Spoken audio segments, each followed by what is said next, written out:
आउज़ुबिल्लाहिमिनश्शैतानिर्रजीम बिस्मिल्लाहिर्रहमानिर्रहीम। अस्सलाम वालेकुम डियर स्टूडेंट्स। आज फर्स्ट ईयर केमिस्ट्री में हम चैप्टर 3 का लेक्चर नंबर 4 ओवरऑल लेक्चर 43 को डिस्कस करने जा रहे हैं, जिसका टाइटल है इंटरमॉलिक्यूलर फोर्सेस। अब इंटरमॉलिक्यूलर फोर्सेस और इंट्रामॉलिक्यूलर फोर्सेस क्या होती है डियर स्टूडेंट्स, इसको हमने चैप्टर प्रीवियस के अंदर ऑलरेडी डिस्कस किया हुआ है, जिसके अंदर intermolecular forces the forces present between the molecule is called intermolecular forces. It is also called wonder वाल फोर्सेस। It is MCQ. अब ये जो फोर्सेस है कहता है ये डिपेंड करती है गैशियस लिक्विड और सॉलिड स्टेट किसी भी मॉलिक्यूल्स को स्टडी करते हुए उसके ऊपर। तो मेंशन इसकी जो 3 टाइप्स आपकी बुक में उसने दी हुई है, जो ऑलरेडी हमने पीछे डिस्कस की हुई है dear students. Instantaneous dipole, induced dipole forces और लंदन डिस्पर्शन फोर्सेस, जिसको हमने पीछे आईडी फोर्सेस के नाम से भी लिखा है, LDF forces, that is London dispersion forces. Second types है dear students permanent dipole. Second type से dear students permanent dipole forces के अंदर हमारे पास जिसको पीडी फोर्सेस भी कहते हैं। थर्ड जो हमारे पास last one is hydrogen bonding, जो कि पीछे हम चैप्टर 5 में डिटेल के साथ डिस्कस कर चुके हैं। इन्फ्लुएंस और प्रॉपर्टीज़ ऑफ हाइड्रोजन बॉन्डिंग की वो भी हमने पिछले चैप्टर्स के अंदर पढ़ लिया हुआ है। अब जो इसमें मेन हमारा फोकस होगा bond energy and bond length क्या होता है। अब इसको अगर देखें डियर स्टूडेंट्स, बॉन्ड एनर्जी को अगर हम वर्ड की तरफ इसकी गौर करें तो बॉन्ड के रिलेटेड जो एनर्जी है, अब जब मैं इसको डिफ़ाइन करूँगा तो मैं कहूँगा the energy required to break all the bonds in 1 mole of a substance. जब भी हम स्टडी करते हैं 1 mole of a substance, you know its particle is 6.02 into 10⁻23। अब 6.02 इंटू 10⁻23 जो भी पार्टिकल्स है हमारे पास, उसको तोड़ने के लिए 1 मोल जितनी भी एनर्जी दरकार होगी उसको हम बोलेंगे बॉन्ड एनर्जी। अब it is also called bond enthalpy. It's MCQ. ये डियर स्टूडेंट्स आप एमसीक्यू नोट कर सकते हैं। फिर बॉन्ड एनर्जी क्या है आगे, वो कहता है कि bond energy is a measure of the strength of a bond. जितना बॉन्ड मतलब मजबूत होगा उसको तोड़ना उतना मुश्किल होगा, ये उसके ऊपर डिपेंड करता है। जितनी बॉन्ड एनर्जी ज़्यादा होगी बॉन्ड को उतना तोड़ना मुश्किल होता है, उतनी बॉन्ड एनर्जी उसकी ज़्यादा होगी। इट्स रिएक्टिविटी, और रिएक्टिविटी के ऊपर डिपेंड करता है। The strength of a bond depends upon the following factors. उनमें डियर स्टूडेंट्स जो हमारे पास फर्स्ट फैक्टर्स है वो है इलेक्ट्रोनेगेटिविटी डिफरेंस। अब जो इलेक्ट्रोनेगेटिविटी डिफरेंस है हमारे पास है, वो इलेक्ट्रोनेगेटिविटी डिफरेंस प्रीवियस लेक्चर के अंदर हम इलेक्ट्रोनेगेटिविटी डिफरेंस और उसके बाद डाइपोल मोमेंट पोलैरिटी को डिस्कस कर चुके थे। अब फिर हम इसको एग्जांपल से लेके चलते हैं। एच एफ और एच सी एल है। अगर आप देखें डियर स्टूडेंट्स, पीछे एच एफ का इलेक्ट्रोनेगेटिविटी डिफरेंस ज़्यादा था as compared to H C L. तो इन दिस स्लाइड आप देख सकते हैं कि एच एफ की जो बाउंड एनर्जी है वो डियर स्टूडेंट्स 565 किलो जूल पर मोल है, जबकि एच सी एल की 427 किलो जूल पर मोल है। तो ये टेबल के अंदर भी गिवन है, वो मैंने डाटा मेंशन किया। आप फर्स्ट टू लास्ट टू कर लें। इसी तरह हर रो के अंदर ये इम्पोर्टेंट है, ये आपने एमसीक्यू के पॉइंट ऑफ व्यू से आपने इसको देख लेना, इसमें से एमसीक्यू लग सकता है। फिर उसने ये बताया भी हुआ है जैसे इलेक्ट्रोनेगेटिविटी डिफरेंस इंक्रीज़ होगा बॉन्ड पोलैरिटी ज़्यादा होगी डियर स्टूडेंट्स, वो बॉन्ड उतना ज़्यादा पोलर होगा, उसको तोड़ना उतना मुश्किल होगा। जैसे एच एफ और एच सी एल में देखें तो बॉन्ड एनर्जी किसकी ज़्यादा है, एच एफ की, इसीलिए एच एफ के अंदर इलेक्ट्रोनेगेटिविटी डिफरेंस ज़्यादा है। जैसे हमने पीछे निकाला था एच एफ का आई थिंक 1.8 आया था और एच सी एल का 0.9 था। तो अब आप देख लें कि एच सी एल के अंदर फ्लोरीन का 3.0, क्लोरीन का 3.0, उसका हमारे पास आ जाता है 3.0, 0.9। तो ये डियर स्टूडेंट्स 2.1 बनता है एच सी एल का।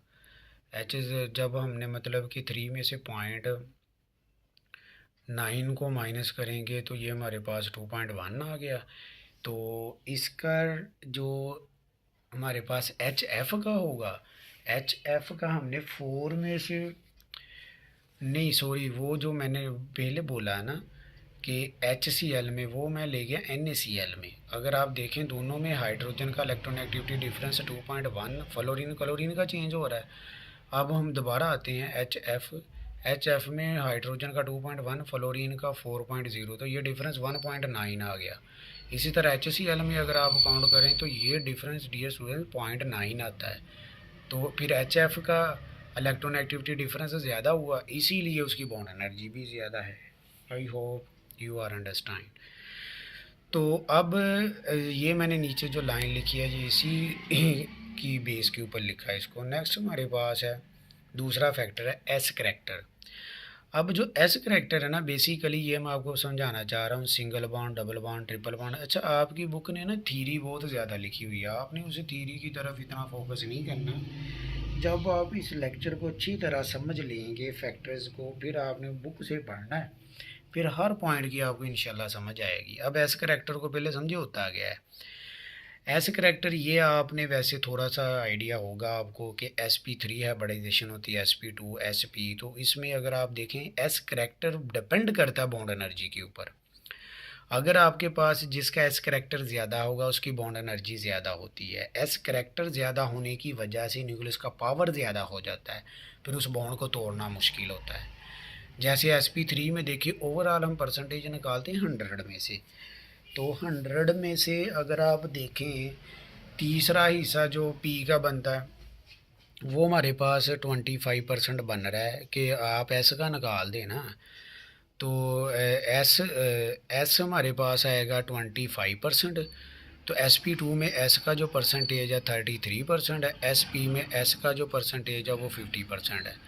अब आप देखते जाएं sp3 में बॉन्ड एनर्जी 348 है, sp2 में बॉन्ड एनर्जी 614 है और sp में बॉन्ड एनर्जी 839 है। तो चूंकि सिंगल बॉन्ड के sp3 में सिंगल बॉन्ड होता है कार्बन टू कार्बन, sp2 में carbon to carbon double bond होता है, sp में carbon to carbon triple bond होता है। तो sp की ज़्यादा, इसलिए फिर मैंने उसको बॉन्ड के रिलेट करके इधर लिख दिया, carbon to carbon triple bond की बॉन्ड एनर्जी ज़्यादा होगी carbon to carbon double bond से, carbon to carbon double bond की ज़्यादा होगी carbon to carbon single bond से। चूँकि sigma bond you know strong bond होता है, लेकिन अब उसके साथ एक पाई बॉन्ड एडिशनल ऐड हो रहा है, उसकी भी साथ हम ऐड करेंगे, तो वो फिर इस तरह डिफरेंस उसका इंक्रीज़ होता जाएगा। अब फिर ये इस रिलेशन के मुताबिक हमारे पास ये स्टेटमेंट बन गई कि carbon to carbon triple bond ज़्यादा carbon to carbon double bond से, carbon to carbon double bond की ज़्यादा carbon to carbon single bond से। Next dear students, bond length. अब बॉन्ड लेंथ, अब देखें ना लेंथ किसी चीज़ की, आप बॉल पॉइंट ले लें, ठीक है, बॉल पॉइंट का कैप उतार लें साइड से, तो आप उस कैप के ऊपर फोर्स लगाएं, वो तो छोटा साइज़ है तो उसके ऊपर ज़्यादा फोर्स लगाना पड़ेगी उसको ब्रेक करने के लिए। अगर आप बॉल पॉइंट की दूसरी साइड देखें जो टेल वाली है कैप को छोड़ के, तो उसका साइज़ ज़्यादा, वो आसानी से टूट जाएगी। तो इट मीन्स बॉन्ड लेंथ ज़्यादा होगी तो बॉन्ड एनर्जी कम लगेगी, तो होना आसान हो जाएगा। तो ये इन्वर्स रिलेशन है। जैसे फॉर एग्जांपल फिर कल बाहर आई एंटी, आप हेलोजन ग्रुप में अगर आप टॉप से बॉटम आते हैं तो साइज़ बढ़ता है। तो इस तरह जब आप क्लोरीन का आयोडीन से कंपैरिजन करेंगे, क्लोरीन का साइज़ छोटा है, आयोडीन का साइज़ ज़्यादा है, तो आयोडीन की जो बॉन्ड एनर्जी है वो कम होगी, क्लोरीन की ज़्यादा होगी। तो इसी तरह ये साइज़ ऑफ एटम भी आ गया हमारे पास, वही चीज़ होगी।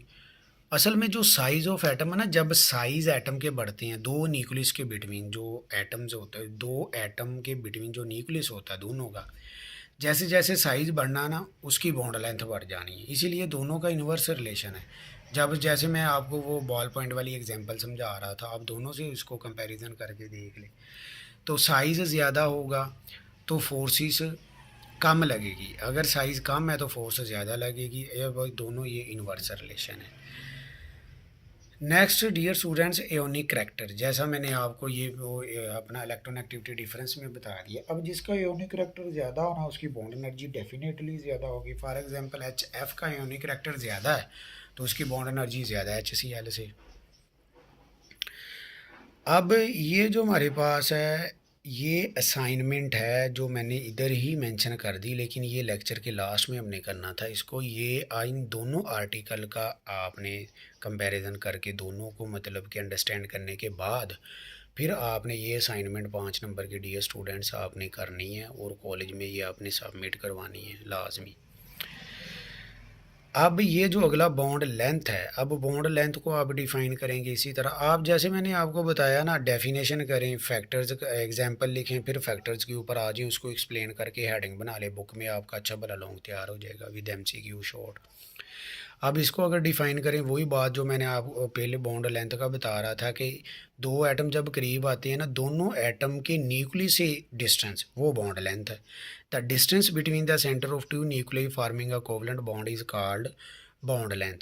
तो जैसे उधर हमने बॉन्ड एनर्जी का डियर स्टूडेंट यूनिट डिस्कस किया था, उसका यूनिट हमारे पास क्या था, किलो जूल पर मोल। इधर हमारे पास बॉन्ड लेंथ का यूनिट, जब भी हम कोई चीज़ लेंथ लेते हैं तो उसको हम किसी ना किसी मेजरमेंट में तो लेते ही होते हैं ना। तो इधर जो हमारे पास, चूँकि हम बॉन्ड की बात कर रहे हैं, ये छोटे डिस्टेंस होता है, तो इसके लिए हम छोटे यूनिट यूज़ करते हैं, that is nanometre, picometre. Nanometre क्या होता है डियर स्टूडेंट्स, 10⁻⁹ मीटर। पिकोमीटर क्या होता है डियर स्टूडेंट्स, 10⁻12 मीटर। अब एंगस्ट्रम, जिसको ए नॉट 10⁻10 मीटर, ये बॉन्ड लेंथ के यूनिट है डियर स्टूडेंट्स। यहाँ से एमसीक्यू भी आ सकता है, और ये एमसीक्यू आप बना लें असाइनमेंट के अंदर। The unit of bond length is, A लिखें नैनोमीटर, पी लिखें, बी लिखें पिकोमीटर, सी लिखें ए नॉट एंगस्ट्रम, डी लिख दें ऑल ऑफ दीज, तो ऑल ऑफ दीज हो गया। आप इस तरह का एक और एमसीक्यू भी बना लें, वो आपकी असाइनमेंट हो जाएगी। The unit of bond length, इन तीनों में से एक डाल दें, बाकी कोई और कर दें, तो ये हो जाएगा। फैक्टर्स में अगर आप देखें तो फैक्टर्स हमारे पास डियर स्टूडेंट्स, पहला फैक्टर्स इलेक्ट्रोनेगेटिविटी डिफरेंस। अब देखें ना, जब इलेक्ट्रोनेगेटिविटी डिफरेंस ज़्यादा होगा, तो इलेक्ट्रोनेगेटिविटी डिफरेंस ज़्यादा होने से बॉन्ड ने जो जिसकी इलेक्ट्रोनेगेटिविटी ज़्यादा होगी ना, वो बॉन्ड को अपनी तरफ ज़्यादा खींचेगा। जब ज़्यादा खींचेगा तो उसकी बॉन्ड लेंथ रिड्यूज़ हो जाएगी। बॉन्ड लेंथ रिड्यूज़ होने से फिर हमारे पास इलेक्ट्रोनेगेटिविटी डिफरेंस, हमारा अगर इलेक्ट्रोनेगेटिविटी डिफरेंस ज़्यादा होगा तो बॉन्ड लेंथ कम होगी। तो ये फिर इन्वर्स रिलेशन हुआ। इस तरह एमसीक्यू भी आ सकता है, और इसको मैंने आगे ये एक्सप्लेन भी किया हुआ है कि आप SiF की बात करें, अगर आप SiF, सिलिकॉन फ्लोराइड का बॉन्ड लेंथ, वो होता है 155 पिकोमीटर। Picometre its unit. तो आप क्या करें, आप सिलिकॉन का और फ्लोरीन का अलग अलग देखें, नीचे लिखा हुआ मैंने। सिलिकॉन का अगर आप एटॉमिक साइज़ देखें तो वो 117 होता है, बॉन्ड लेंथ कह लें वो उसकी।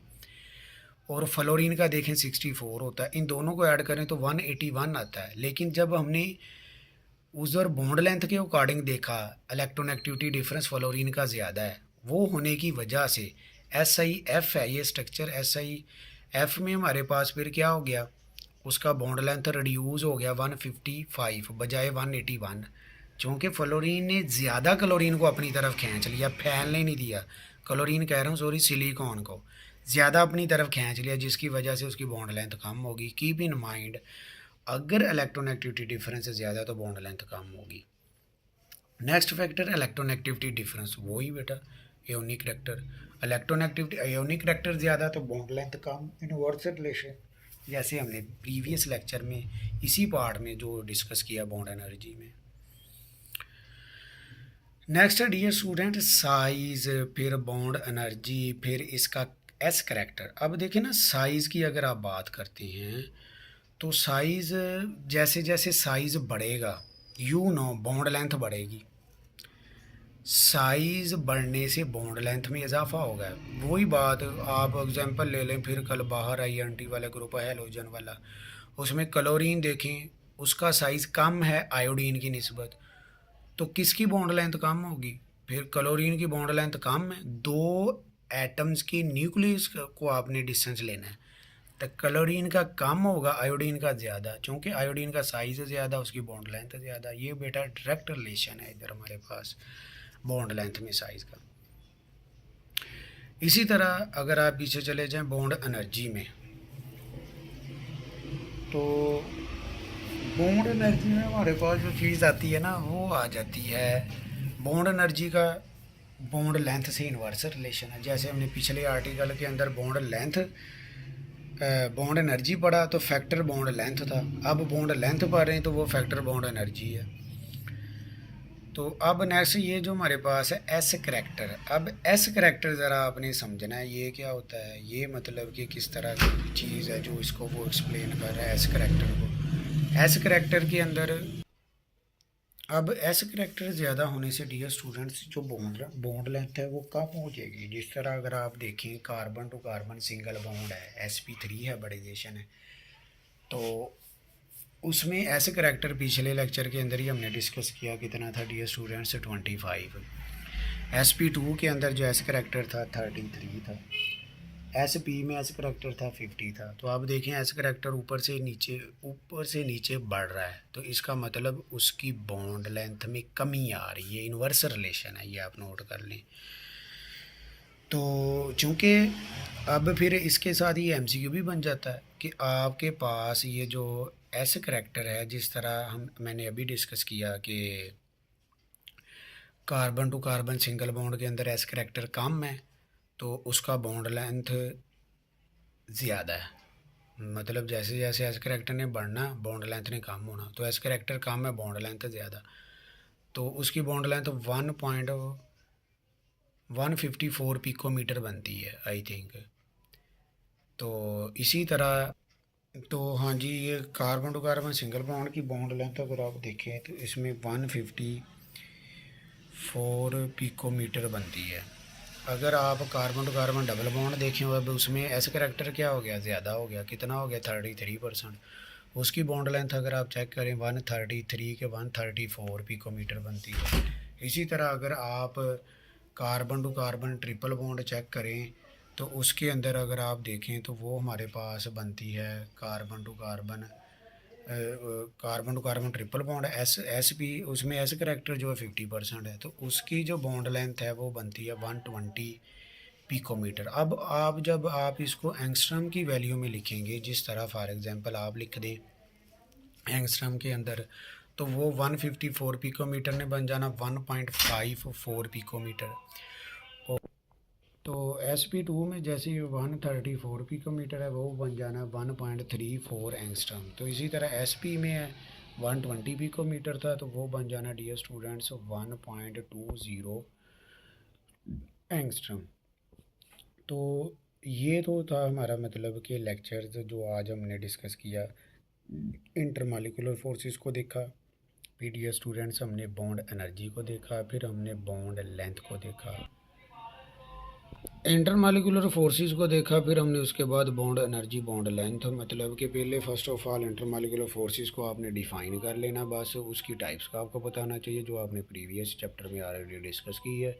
फिर आपने आ जाना डियर स्टूडेंट्स वही बॉन्ड एनर्जी के ऊपर। बॉन्ड एनर्जी को डिफ़ाइन करें, उसकी एग्जाम्पल लिखें और यूनिट लिखें। उसका यूनिट लिखने के बाद उसके फैक्टर्स के ऊपर आ जाएं। 5 फैक्टर्स आई थिंक उसके बनते हैं, electronegativity difference, ionic character, size of atom, bond length, और उसके बाद आ जाता है एस करैक्टर। फिर आप एक चीज़ रहेगी हमारे पास जो पीरियड और ग्रुप के अंदर है, वो आपको कंफ्यूज करेगी लाइनें, वो भी बताता चलूँ कि पीरियड में लेफ़्ट टू राइट हम कहते हैं लेफ़्ट टू राइट साइज़ कम होता है। तो अब आपको पता अगर साइज़ कम है तो बॉन्ड एनर्जी ज़्यादा होगी। टॉप टू बॉटम साइज़ बढ़ता है, तो अगर साइज़ बढ़ा है तो बॉन्ड एनर्जी कम होगी। तो ये भी हो गया डियर स्टूडेंट्स, वो चले रिवाइज़ करने में ये प्लस पॉइंट आ गया हमारे पास। तो इसी तरह फिर हमारे पास आ गया बॉन्ड लेंथ। अब बॉन्ड लेंथ में जब हमने देखा है तो बॉन्ड लेंथ हमारे पास उसको भी आपने डिफ़ाइन करना है। फिर उसकी एग्जांपल किसी की बॉन्ड लेंथ बता दें, जिस तरह सिलिकॉन की फ्लोरीन की हमने बताई थी, ठीक है, आप बता दें। फिर आप उसके भी फैक्टर्स, इलेक्ट्रोनेगेटिविटी डिफरेंस का रिलेशन क्या है, फिर आगे एयोनिक करैक्टर क्या है, उसका भी साइज ऑफ एटम, बॉन्ड उधर बॉन्ड एनर्जी में बॉन्ड लेंथ कहा था, बॉन्ड लेंथ में बॉन्ड एनर्जी फैक्टर बन जाना। तो ऐसे करैक्टर इसके भी 5 है। तो इसका भी साइज़ लेफ़्ट टू राइट कम होता है। अब साइज़ कम होगा तो यू नो बॉन्ड लेंथ कम होगी, तो टॉप टू बॉटम साइज़ बढ़ेगा तो बॉन्ड लेंथ बढ़ेगी। तो ये डियर स्टूडेंट्स हमारा आज का लेक्चर था, आपने अच्छी तरह इसको करना। और ये असाइनमेंट मैं फिर आपको बताता चलूँ, ये हमारी असाइनमेंट है जो आपने डियर स्टूडेंट्स इसको सॉल्व करके कॉलेज में सबमिट करवाना है। ताकि हमें पता चले कि आपको लेक्चर की कितनी समझ आई है। आपने ये अच्छी तरह इसको असाइनमेंट को करना है, ये इसके मार्क्स आपके रिज़ल्ट में ऐड है।